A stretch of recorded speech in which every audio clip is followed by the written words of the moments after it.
know, it's funny, I didn't think about being a late night fan until I really got to the Times, and I was there a couple of years, and the Carson departure happened, you know, and when it happened, I'd sort of gotten to know Robert Morton, who was Dave Letterman's producer at the time, and he said to me, "You can't believe what's going on behind the scenes." Yeah.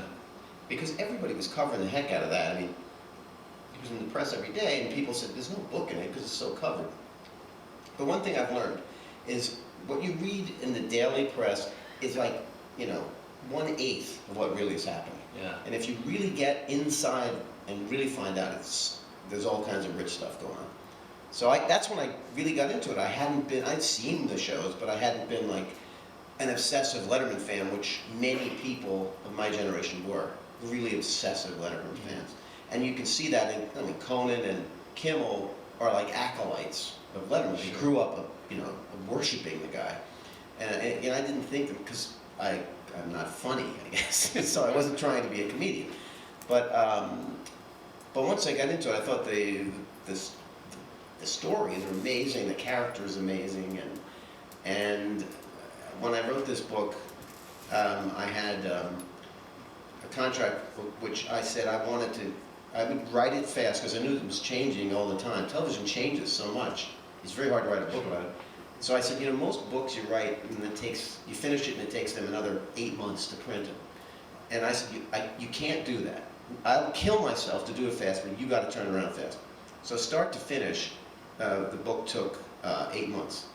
So reporting, writing, producing. I wrote it in 6 weeks. Because I knew you have to, but what was interesting about it just came out like a thriller, I mean, like a story. And so it was really fun. Turned into a movie, an HBO movie. Which I wrote. You wrote the screenplay for that too? Yeah. Well, the way you write the book, it's so vivid. You're in there, you're behind the scenes, you're in these meetings, you're recreating conversations people had. I mean, how do you... The only way to do this, and I know other people try to do this in nonfiction.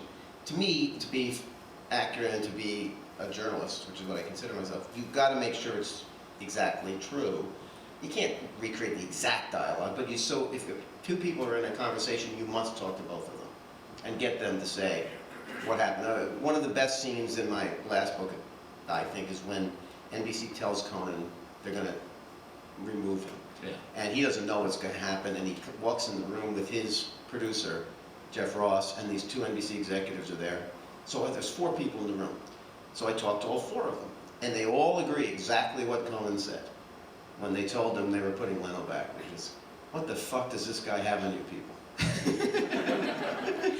You know, Polaroids and dirty pictures as you got.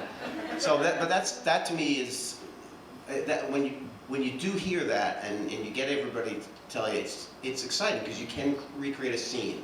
And that's what I like to write. I like to write scenes. And it makes your book so great to read. I mean, short of wiring your sources, I guess.